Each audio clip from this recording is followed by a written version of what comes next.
So welcome to this lecture on advanced digital system design in the course digital system design with PLDs and FPGAs. In the last lecture we have looked at how to go about designing a complex system like a CPU. We have taken an example of an 8-bit microprocessor. We have said that it cannot be designed in a flat way in one shot. It has to be partitioned into the functional blocks which requires domain knowledge, and we have to decide on the interface between this block. Then at the next level, I mean at that level, top level, we have to decide the function, timing, all that. At the next level we will handle each block separately and try to design and go to the third level, and when we are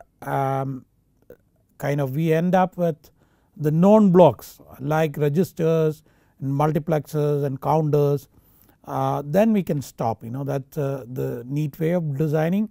In the industry we call it RTL design. The same it is same what I am talking about. We have looked at the example of the CPU. We have seen the level 0 block diagram, level 1 partition, and then for the level 2 we have picked up 2 blocks. One was the register, CPU register, which is fairly simple. Then we have taken a program counter and designed it in detail, and we have also discussed the division of the data path and the controller to bring clarity. So that is what we have covered in the last lecture, and today we are going to look at the behavior of the controller, and we will try to from that behavior, from that idea, we will try to come out with a structure for the controller and look at the properties and check whether a generic architecture which fits for all cases, whether we can come out with such a thing. From this we are working out a little bit backwards from an example to the basic. Normally in a textbook the other way is done, and which is sometimes difficult to understand at the beginning, because we learn something formally, the structure, and you try later on apply, or sometimes the textbook does not show the serious application. It only deals with very simple cases, and then it does not bring clarity. That is why I am going from an example and working backwards, and that brings clarity. So that is the idea. So before turning to today's part on the controller, we will have a brief look at the last lecture's part, then we will move on to today's part. So let us move on to the slides of the last lecture, and so we have looked at an 8-bit microprocessor, but the thing was that it has 8-bit ALU data bus, 16 instructions, 64 address space, 64 KB address space, which means 16-bit program counter and stack pointer. The controller is hardwired, not microcoded, no separate IO space, and so on. Okay. So, and we said that we have to partition this into blocks with interfaces. We have to do a top down design at each level. We have to handle the functional, timing, and electrical aspects of it, and so we have looked at the top level, which is CPU with clock reset interrupt as input, read bar, write bar, address as output, and data as bidirectional pin. And we said this is a we have decided, you have to decide on the functionality. We said there is no pipelining, so it fetches, then decodes, execute, then it goes and fetch it. So it makes it multiple clock cycle CPU. For one instruction to execute, it takes multiple clock cycle, It's not very current design, the current nobody designed like that. The CPU can be designed for a single clock cycle operation in most cases. So but we are just trying to kind of to grasp the basics, so we stick with it. And when it comes to the timing spec, and of course you have to decide what are the instructions which are supported, what is the instruction format and so on, but we will not get into that kind of details. And our idea is in the process of design, how the design process goes on. And this you can refer to some good reference books, some books on microprocessor, or you can computer architecture. There is a good book by Hennessy and Patterson on computer architecture. 2 volumes are there, both deals with the CPU design in detail. And here the clock reset interrupt has some basic timing.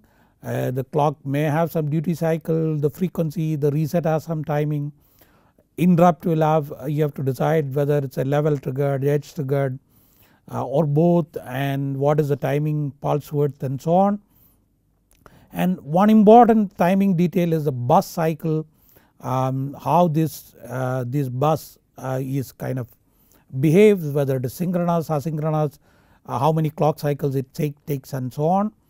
So and these are the electrical spec, because these are to kind of support a lot of load, and this should have enough sourcing and sinking of the current. And we have seen the second level of partition, level 1, wherein there is an internal data bus, instruction register, decoder, temporary register, ALU, a set of registers, program counter and stack pointer. Everything is connected to a single bus. In the current high performance CPUs it may have multiple buses, so that, and all the high performance CPUs will have multiple buses. That means the registers can feed the ALU can feed back the register, and while that is going on, instructions can come on to the instruction register and so on, okay, or an instruction FIFO or a queue. So many things can go in parallel, and that will be synchronized and so on. And we said there is a difference. One is a data path where the data moves or the computation happens, and there is a controller which sequence all the operation, okay. So this partition is very good, because when you functionally partition it, you do not worry about the sequencing of operation. You can concentrate on the functionality, concentrate on the interface, and the timing details can be worked out later, like in what sequence these control signals come, that can be decided later. And the controller's job is to give the sequence of operation, give the control signal, latch signal, enable signal, and select a mux path to enable data into a particular path and so on. So that's a job of the controller. And we said in a synchronous case you need only one controller if everything is synchronous, but if there are kind of 2 concurrent activities which is not synchronous to each other, then you need a controller to handle 2 concurrent activities which are not synchronous, okay. And but in any case, in a very complex scenario, it is very difficult to manage with a single controller.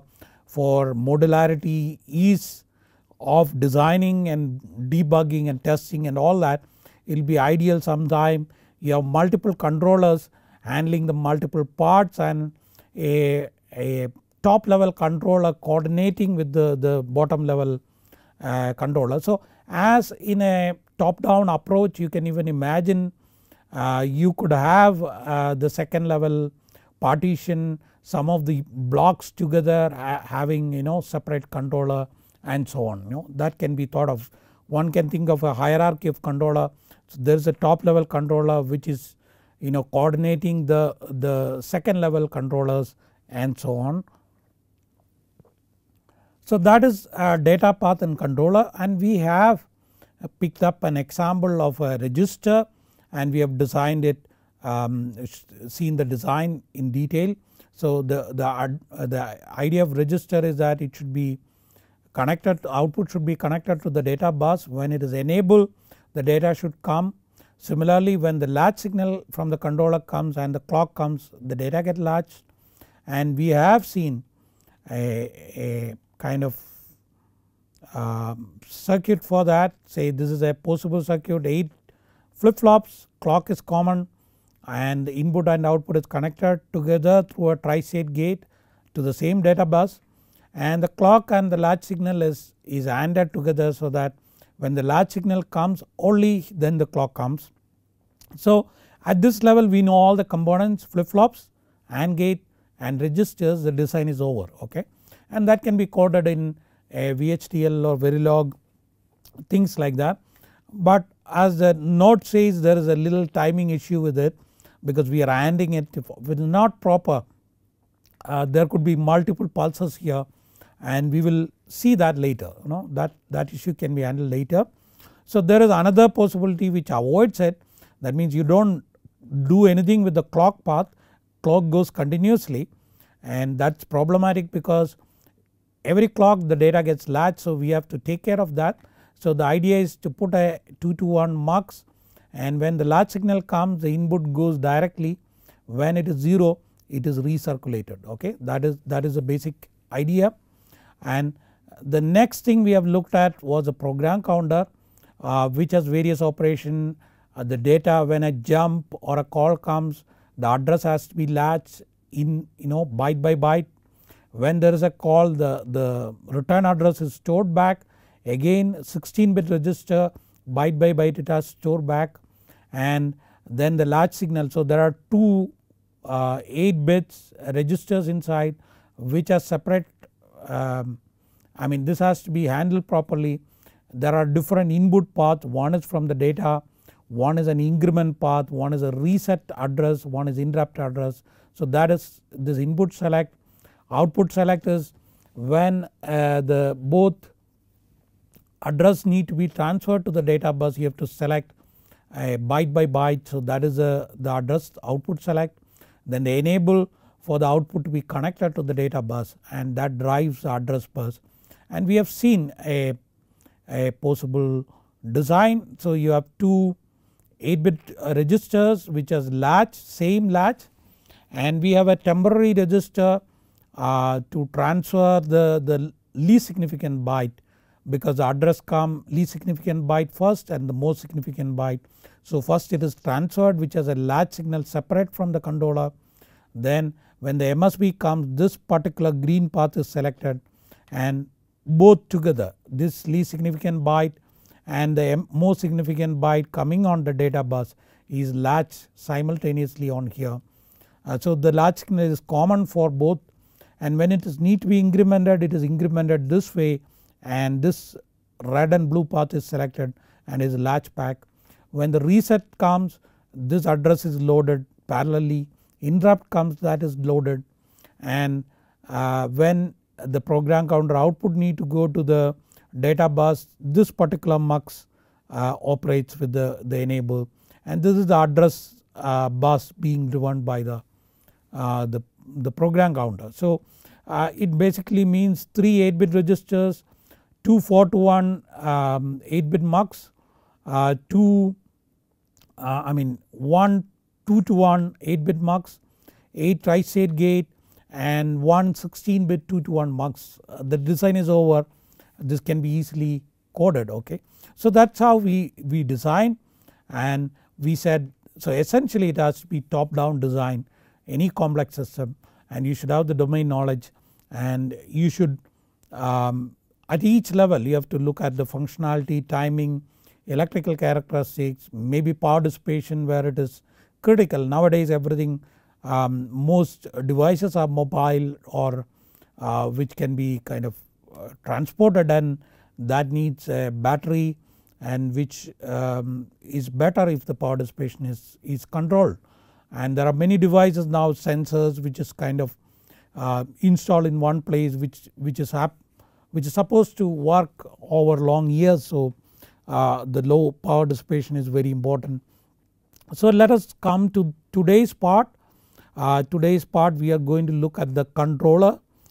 This part, what is the behavior of it, what is the structure of it, maybe possible an introduction about how to go about designing it. That's our focus today. So for the sake of illustration, let us take an instruction, okay, because basically a CPU is executing instruction, and depending on the instruction these control signals are generated, okay. So now I'm going to take one instruction, okay. So but that can be extended to similar instruction and other instructions. So I am only kind of discussing a part of the game, but that is enough to capture the idea. So let us take an instruction like add A and B, okay. That means we are essentially adding the content of the register A and the content of the register B and putting the result back to the content of A. So it's a kind of 2 operand instruction like the Intel assembly language instruction or the machine language instruction, where when you say add A B, it is nothing but A plus B is loaded to A, okay.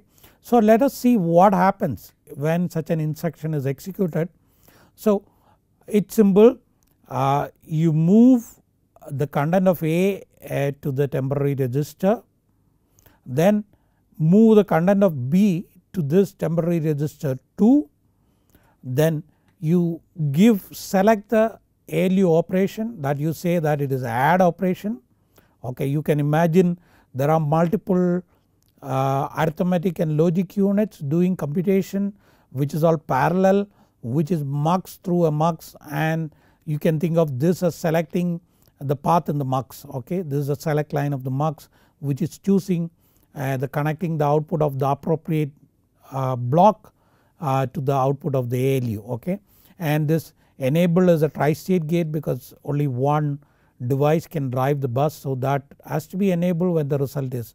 So you give the operation selection, then you enable it, then register A is loaded with that result, okay. So that is a kind of macro step of adding A and B, but let us look at little more detail because our idea is the controller has to generate appropriate control signal. So we need to have clarity in terms of the control signal, okay. So the first operation is moving the content of A to the temporary register 1, okay. So what we need to do is that we have to enable the register A output. So give a 1 to register A E, which is register A enable, then the data comes on the data bus, okay, and that goes to all inputs, all the register input goes, but then the controller has to give a pulse to the TR1L, which is a temporary register 1 latch signal, and it has to be in synchronous with the clock, very important. Then the clock edge comes and the data gets latched, okay. Unless it is not synchronous, it is not going to happen. So when it is 1, when it is high, the active clock edge should come, okay, that should be taken care, and then you disable it, okay. So that is the game. Now I can tell you a very simple idea. So what we should do is that we give a pulse to RAE and we can give the same pulse to the TR1L, assume that it is synchronous with the clock, then the A value is enabled because it's a pulse and it comes here and the clock edge comes, it gets latched, and the pulse goes to 0, it is disabled, okay. Similarly you move the register B content into the temporary register 2, enable A, give the same pulse to the latch signal, clock comes, it gets latched, and when the pulse goes 0, this is cut off, okay. Now specify the add operation, and that can be some bits from the instruction directly. There may not be kind of decoding is not required. You can kind of maybe you can kind of encode if you need in another fashion, but may not be required. Same pattern can be given here from the opcode, and that can select the operation or there is a kind of a further encoder which encodes into some less number of bits which can come here and select this operation, and this is enabled after a clock period, after a wait, and this is enabled, and that same signal is given to the register a latch. Same signal means the controller will generate at the same time another signal of the same timing, and so it is enabled, and on the active clock edge that is latch, and when the pulse goes 0 that is disabled and the add operation is done, you know. So A to TR1, B to TR2 add operation enable and the result back to A. So enable is given a pulse, latch is given a pulse, upon the clock it is moved, it is disabled. Register B E is given a pulse, TR2L is given a pulse, and upon the clock it gets latch here and that is disabled, and this is given a selection, this is enabled, same pulses, similar pulses coming at the latch signal, and the data comes here, it gets latch and it gets disabled automatically. So that is a kind of sequence. So I have written that here in detail, move A to TR1, move B to TR2, ALU operation, wait, and ALU output to register A. Okay. So now what I am showing is I am showing a possible timing waveform which will achieve this. So assume there is a clock going like that, which is a, say assume a square wave clock. Now this is the timing. Okay, these are two separate output, instead of drawing it separately I am showing it together. I mean this is separate output coming from the controller. This is not the same signal, don't assume that it is same signal, it is two separate signal with the same pulse. Okay. So A enable and TR1L get similar pulses, like it comes with a delay with respect to the active clock edge, like that. So at this point the data is A is enabled, data is flowing on the data bus, so it has enough time before the active clock edge comes. So if you go back to this, when you enable something it takes some time for the tri-state gate to get enabled and propagated and set up at the input of the register, then only the clock can latch it. So that is taken care of by this kind of timing. So we are enabling it here, at this point data start flowing and it will be ready at the input, and when the clock comes the data get latched and the output is disabled.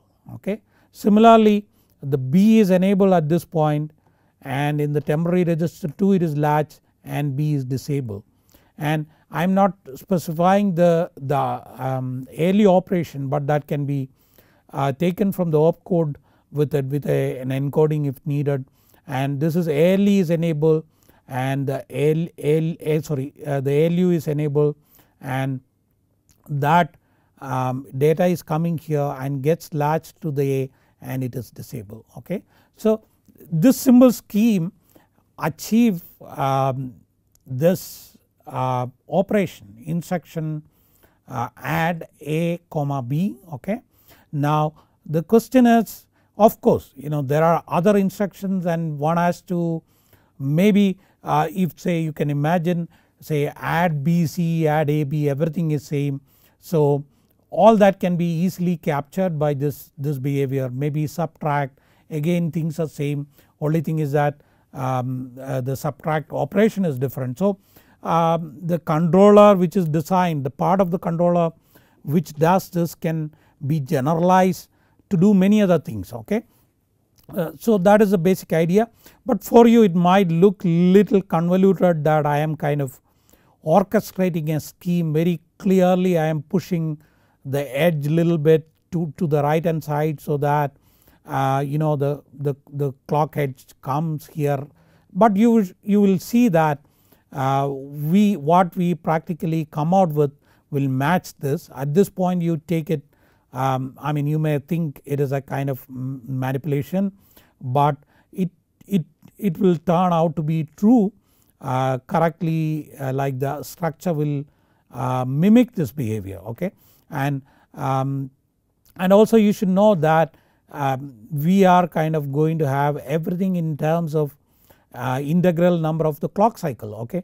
So the basic unit of control is a clock period, okay, nothing less than that. So we will have a pulse of at least one clock period, not half clock period. So everything will be decided per clock cycle, that should be kept in mind. Now the question is that can the controller be a combination circuit, okay, because we have studied combination circuit and sequential circuit. So we know that for a combination circuit, if given an input, say n input, it can produce an m output, but it cannot definitely produce, given an n input to a combination circuit, it cannot produce a pulse like this, you know, every clock, like for 3 clock periods. So this controller cannot be a combination circuit, it has to be a sequential circuit, okay.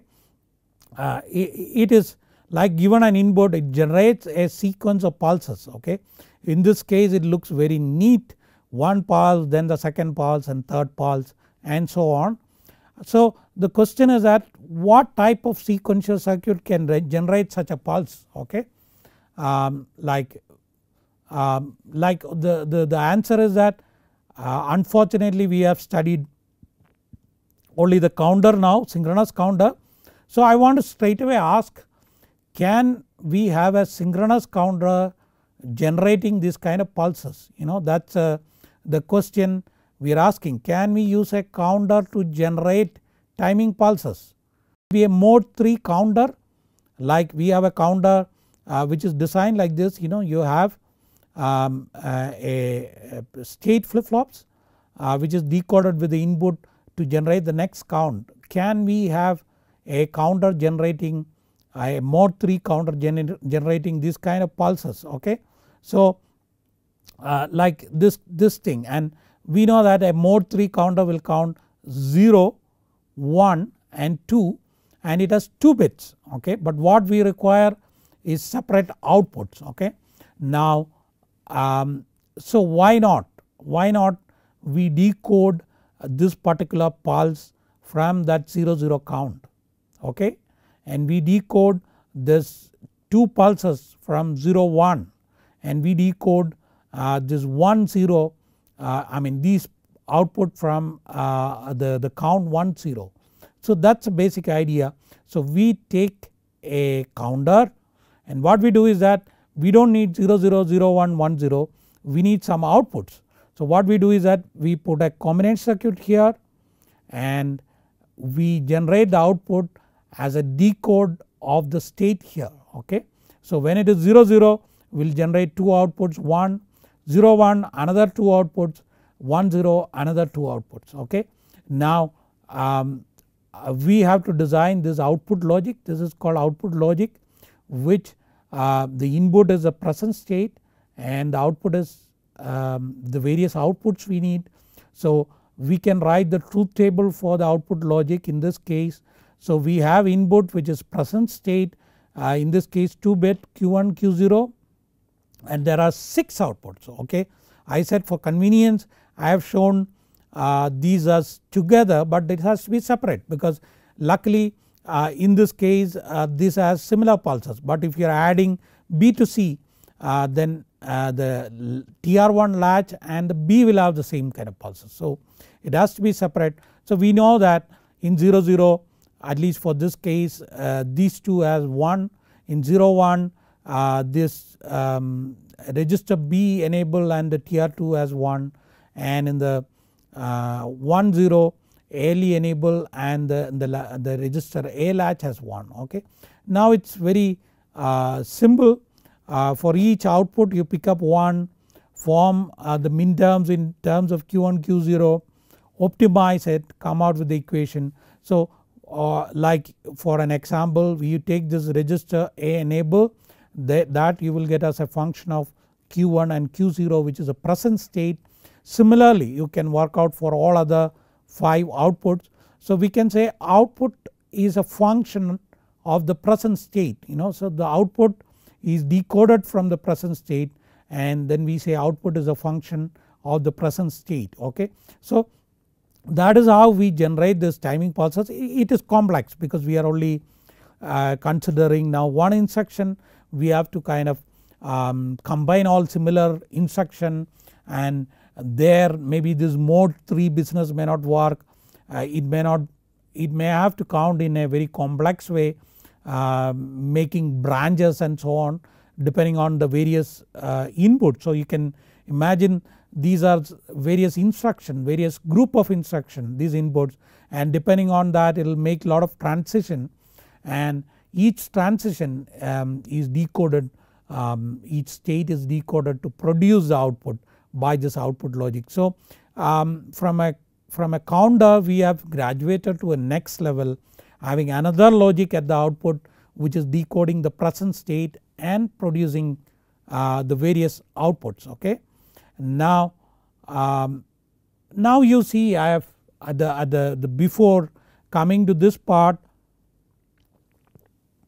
this kind of delay, now that this enable and the latch is delayed by some time with respect to active clock edge looked artificial, but now you look at the diagram, we are putting a logic here. So the clock comes and this present state will change after TCQ time delay.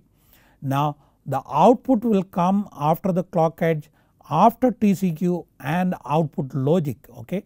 So when you implement, when you use such a structure to generate this kind of outputs, then you can see that there is a delay with respect to the active clock edge, which is nothing but TCQ plus T output logic. So everything will be delayed, and which is required. Unless it is delayed, this edge cannot latch the data. So it is very important that there is such a delay, and that is automatically achieved by this particular structure. Okay. Now the next question is that we have come out with a structure which is an extension of a synchronous counter. We have added an output logic to the synchronous counter. The next question we ask is, fine, it can do add A plus B, can it do everything what we require? Can we generate whatever timing signals required? Say example, let us forget about a particular instruction, let us pose a question that okay, now the register A enable and TR1L has a different pulse shape or a timing. So at the first clock period it is high, then it is 0, then in the third clock period it is high. Similarly for the second set it is high for consecutive 2 clock cycle, which is second clock cycle and third clock cycle. Let us forget about what instruction it implements. I am only posing a hypothetical question. You can form any kind of pulses. Okay. The question is that can we generate whatever timing signals required. So if you look at this particular structure, we can say very definitely yes. Okay, because we are decoding the present state. So it is not necessary that you have to decode like a pulse 1 in the first clock clock cycle 0 0, like you can say let us make this decode this particular signal as having 1 in the 0 0 and 1 in 0 1 0. So then that is done. So it is very simple that yes, it is possible. A register A enable is nothing but Q1 bar Q0, the 0 0, or say Q1 Q0 bar, that is 1 0. Okay, this is 0 0 0 1 1 0. Similarly when you come here it is nothing but 0 1 and 1 0. So you get equation for that. Register A enable in that case is Q1 bar Q0 bar Q1 Q0 bar, which will be kind of you simplify to Q0 bar. Okay. Similarly register B enable, if you look at this it is Q1 exclusive of Q0 bar. So what I want to convey is that this particular structure is very generic. Whatever may be the timing requirement in terms of clock period, this structure can generate it. You don't have to worry saying that the instruction is different or it's a very complex thing it's something to do with the program counter, the call has come, so the current address has to be pushed to the stack, new address need to be stored, how this is possible and all that. Okay, so maybe the diagram I have shown requires some modification, for little bit modification, probably I don't know, maybe some shadow registers are required, but whatever it is, it can be done from a controller perspective. It requires to generate a different type of pulses, and this structure is able to generate it. So what it comes to is that when you talk about a controller, this structure or this architecture is very generic. It can be used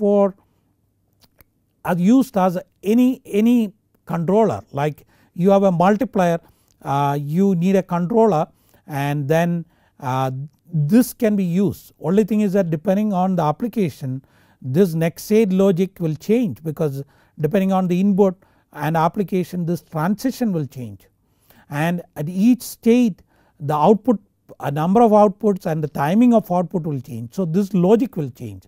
So depending on the problem, depending on the timing, this next state logic will change, output logic will change, number of flip flops will change, the transition will change.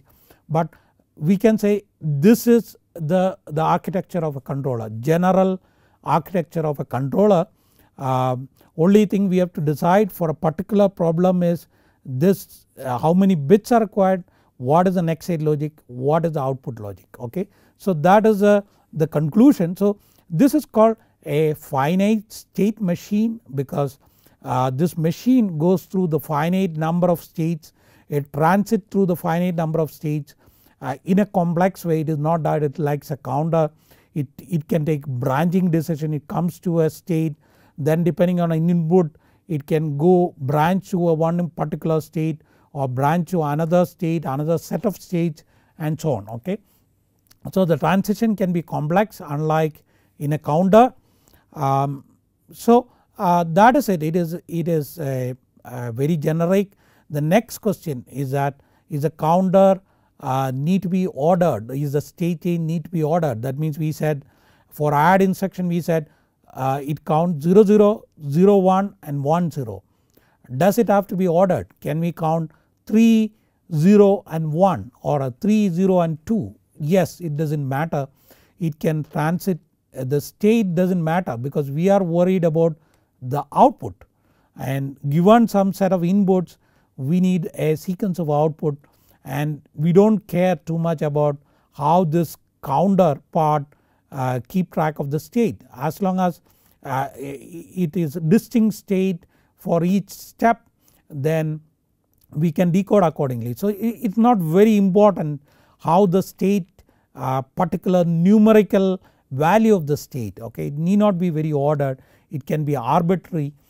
So that problem is called state assignment. Okay, so we care only about inputs and output, state can be assigned with useful values, and that could be of some use. Okay, maybe question is that if you assign the states in a particular order, maybe this logic get minimized, or this particular logic get minimized. Okay, so the state transition, the numerical values are of no consequence. We can decode, we can change the decoding of truth table of next step logic and truth table of output logic to reflect the state you are assigning, the designer is assigning, and as I said, it can be assigned to reap some benefit out of that assignment, like having the minimal area for the logic and so on. Okay, or to solve some timing problem. Okay, and so what it means to design, and as I said, this is called a finite state machine or FSM. Okay, so that is the expansion of this finite state machine. So basically it means that you have some inputs, depending on the inputs the transition happens, state transition happens, because in an add AB instruction we have 3 states which is transited, and each state generates some output. So this is the specification. Okay, this is the algorithm, and we while designing at the end of it we design this next state logic and output logic. So what it means to design an FSM is that you have a specification of the input, the state transition and the output or the sequence, and then from there you come and design the next state table and output table. Okay. So that is a basic what it means to design a finite state machine. So the basic finite state machine or controller is nothing but a finite state machine. Idea is that there is a counterpart which go through various states. It is immaterial whether it goes through in a particular sequence, and states are decoded to generate various pulses to control the data path. Okay. Maybe this control signal will select a mux, give a clock signal to a latch, will enable clock to a register, increment a counter and so on. Okay. That is what these output signals are used for. Okay.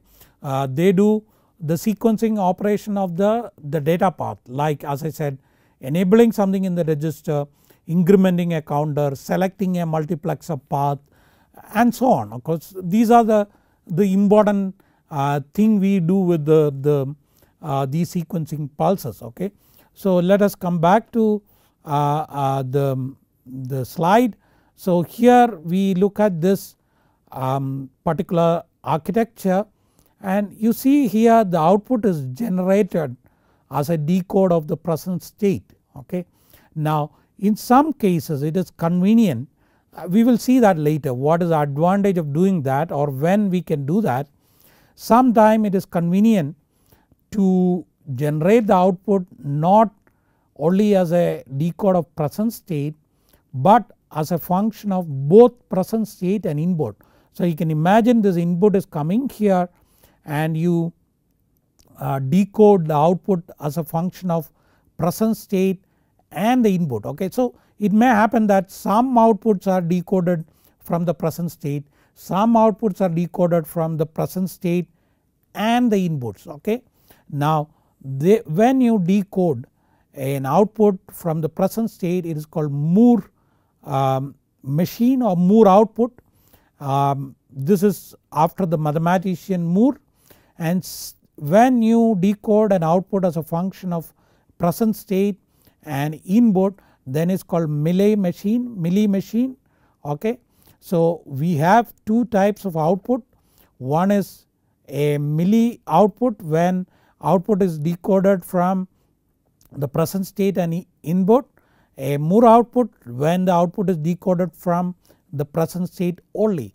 So we can modify that earlier architecture or structure that where the output logic gets not only the present state but also the inputs. Okay. So we say here when you say the decoding, the next state logic decode the next state as a function of present state and inputs, and the output logic when generates some outputs as a function of present state which are called Moore outputs, and the output logic decodes some output as a function of present state and inputs which is called Millie outputs. Okay. Now I should mention that most of the textbooks you have studied in the undergraduate program talks about a Millie machine and a Moore machine. Okay. It is kind of very kind of simplistic view. Many a times you would have noticed that the finite state machine you have kind of seen example is just with many a times one input and one output. Okay. In such a case it is very easy to call it a Millie machine because there is only one output which is Millie output or one output which is Moore output. So you can call a Moore machine and a Millie machine, but in practical cases the controller or state machine has lot of inputs, lot of outputs, so you cannot call kind of Millie machine and Moore machine because even if there is one output which is Millie, then you will end up calling that the Millie machine. That could confuse the design. So let us keep this kind of distinction. Now one thing to notice is that now you look at this next state logic, the input to the next state logic is the present state and the input, and it decodes the next state. Okay. Now if you look at the output logic, the input to it is the present state and the inputs, and it decodes the output. Okay. Now why don't we, like if you look at the inputs are same, so why don't we combine this together in a block and we call it logic. The output of the logic is next state and the outputs. Okay. So we get a 2 block view, which is nothing but we are combining the next state logic and the output logic. The logic looks at the input and the present state, it decodes the next state and is also decode the output.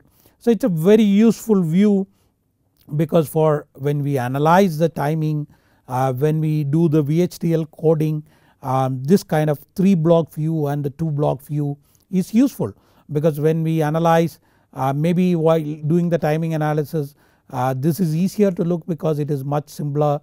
It captures all the kind of data various parts together, and when you VHDL code, maybe you will code this separate and this separate, but there could be advantage in coding the logic together various ways. So these 2 views are very useful, please keep this in mind, and these two views, and as I said, any finite state machine the architecture is same, only the logic differs, or depending on the application, depending on the input output timing, the logic changes and the number of flip flop change, transition change, the architecture essentially remains same. Okay.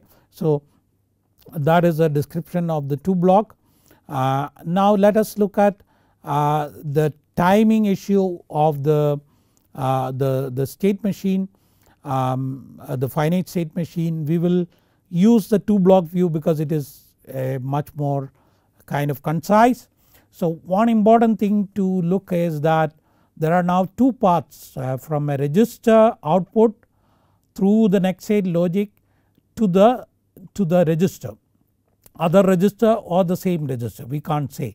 Like if there are 3 flip flops, 3 inputs, 3 output, then there could be 9, 3 into 3, 9 distinct path maximum. Okay.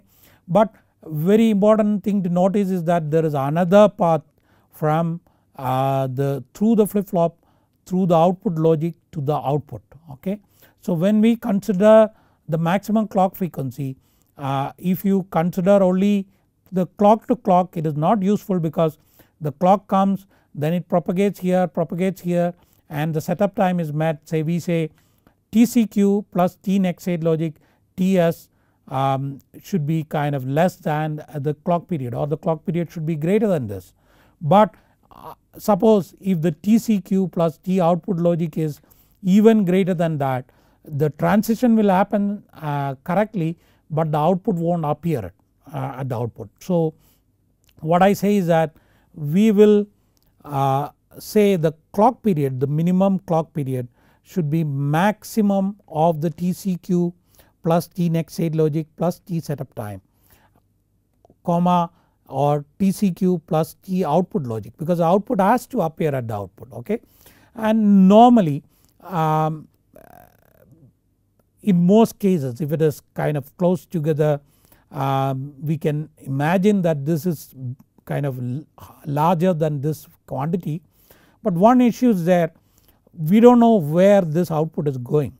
Suppose if this output is going through a combinational logic and going to another register as part of the control, then in that case we have to analyze the path from this particular register through this output logic through the combinational logic to the destination register. Okay.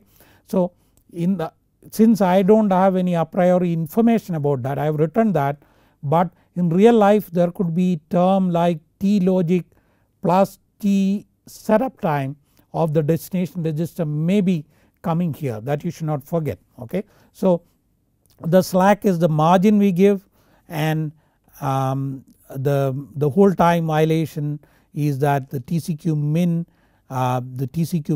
plus the T next state logic min should be greater than the whole value. Okay, so that like when the clock comes, because of the clock the data at this point changes, but that should change only after the whole time. As I said, it is with respect to same clock edge. Okay, so that is the essence of it. Now so that is basically the timing.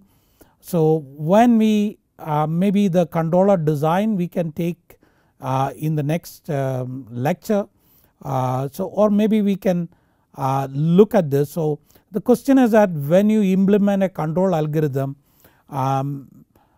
we basically what we have is an input output timing diagram. Okay, and from there we have to kind of decide depending on the input what are the transition. Okay, and in each transition what are the outputs required. Okay, so normally you have a verbal description and a timing diagram.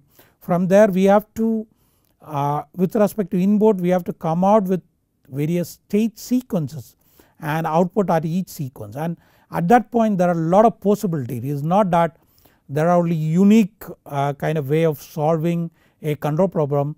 So there could be different ways you can solve it, something could be optimal. So essentially what I am saying is that it is very difficult to go in one step from a waveform to a next state logic and output logic. So we need to play with it and we need to design that, refine that algorithm, and you know that in software before writing the code we have an algorithm, then we use the flow chart and all that. So when we try to think of control algorithm, it is good if we can play with the graphical, it is graphically, so that we can capture the basic idea. So similar to the flow chart we do something called a state diagram in designing this state machine, that helps us to kind of visualize the control algorithm, refine it, remove the redundancies and group them and all that. You know that's a thinking process with graphic symbols, capturing basically the it should specify what are the inputs, with respect to input what are the transition through the state, and in each state what are the output this particular diagram should capture. That we will see in the next class, and it is called the state diagram, or sometime it is called ASM chart, algorithmic state machine, whatever you call. That is basically the idea of designing a control algorithm, and that part we will handle it in the next lecture. So today what we have looked at basically is one quick run. Basically we have looked at an instruction called add AB, and we have seen what are the essential macro steps involved in executing that, and we have seen what is the corresponding waveform for that of the signals for that particular operation, and we have laid out a possible waveform, and we kind of worked out how this pulses can be generated, and we said it cannot be generated out of a combination circuit, we need a sequential circuit, and in this case we said that it can be generated out of a mode 3 counter by decoding the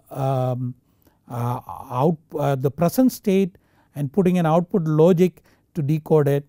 The next question, and that can be kind of implemented by writing the truth table, and that is the truth table we have seen, and you can kind of get a function output as a function of the present state.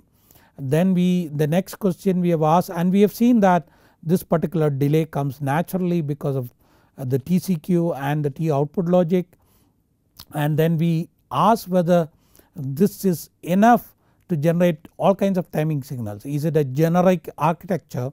So we put some arbitrary waveform and we said yes, it is fine because that output logic can be changed, the truth table can be changed to generate any kind of waveform in terms of the clock period, doesn't matter. In this case the answer was yes, and we have seen that answer, we have seen that decoding, and we also said that there is no necessity that the state transition goes through a particular neat sequence. It can be any arbitrary sequence as long as we properly decode it. So there is no need to worry about how it counts this counterpart, but that can be made use in minimizing the area of logic and so on. And essentially what we have is an input output waveform. So we come out with state transition and output. Ultimately from that we generate this next state table and the output table, and we have captured the finite state machine as a counter going through various states with an output logic to decode to generate the output logic. And we said that sometime it is convenient to decode the output as a function of present state and input, then it is called Mealy output. If it is a decode of present state, it is called a Moore output. And we also said there is another convenient way of looking at is combining these two blocks together because both get the same input. So that is shown here where the logic generate the next state and the output. And the last thing we have looked at is the timing issue, which is similar to a counter but additional path is an output. So that is captured in the clock period. Definitely it comes for I mean that has to be analyzed because this output can go through another combinator circuit and reach a register. In that case this has to be modified. So which looks similar to the counter because after all the counter is a finite state machine. Okay, so counter is also a specific example of a finite state machine where output is not decoded. Okay, so now don't like though for illustrating I said I kind of work from the counter to the state machine. Okay, don't think that the state machine is a counter, but it's other way. You know, state machine is more generic.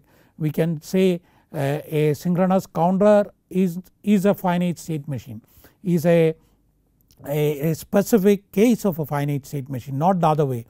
Just for grasping it, you know, from kind of evolving it from the counter is convenient, that's why I have discussed this way, but don't say that the finite state machine is a counter. A counter is a finite state machine, it's the other way.